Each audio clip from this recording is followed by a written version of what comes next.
Hello ladies and gentlemen, and welcome back to Playtech TV. My name is Kevin, and today we're going to be doing a case review of this Corsair Graphite 380T mini-ITX case.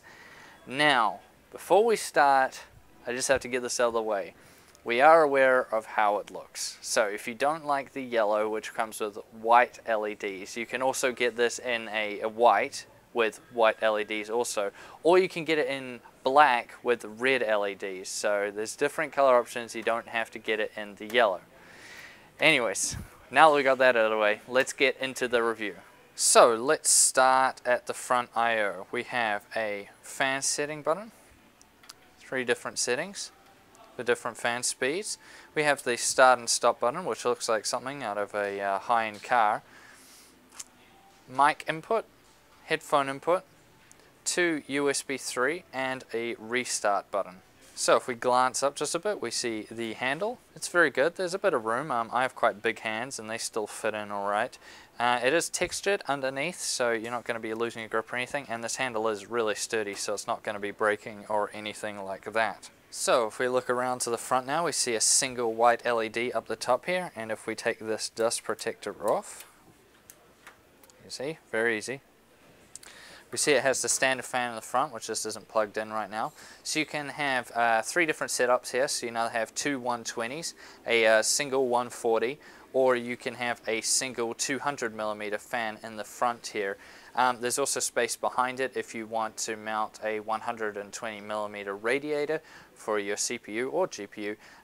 You do have the space to do that behind it. So looking at the left hand side here, we see a nice mesh. This is going to give a lot of ventilation, and a window up the top here.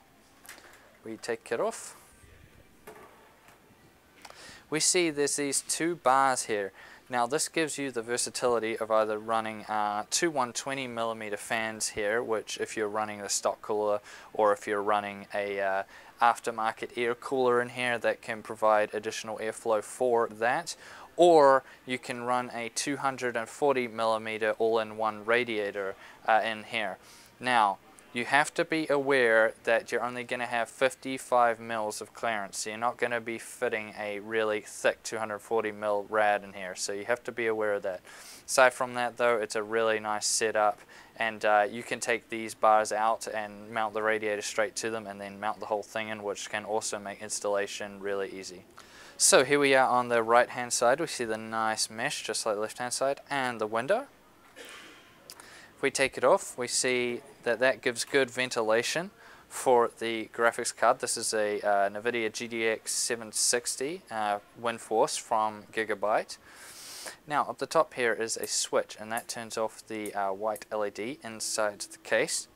And down the bottom here we have 2 2.5-inch hard drive cage right in the side here, and also down the front here is a twin 3.5-inch hard drive base. So that means you can have 4 drives if you really want to, and they're spread out quite nicely, and you get good ventilation obviously for the graphics card being right beside the mesh in the side. So now looking at the back of the case, we see the power supply. You're only going to be able to fit up to a 160mm max power supply, so you have to be aware you're not going to be able to fit a really long power supply. And another white LED fan there in the back. It looks really nice. So looking down the bottom here, we see it has rubberized feet, which are nice and big and sturdy, and these aren't going to be breaking anytime soon. Rubber also helps to lessen vibrations, anything like that. And there's also the dust filter here for the power supply, so that's good to see also. And that's going to round out my review of the Corsair Graphite 380T. Now this is a really nice case. There is quite a bit of room for cable management at the bottom, lots of hooks, things like that. Although I still would advise using a modular power supply. It's just going to make things easier and keep things a bit more tidy. It does have really good ventilation, so you shouldn't be running into any problems with temperatures or anything like that, as long as you have good enough fan setups for it. And it's going to be really easy to move around and take to LAN parties and things like that, and it looks really good as well. Anyways, I thank you guys for watching this video, and I'll see you next time on Playtech TV.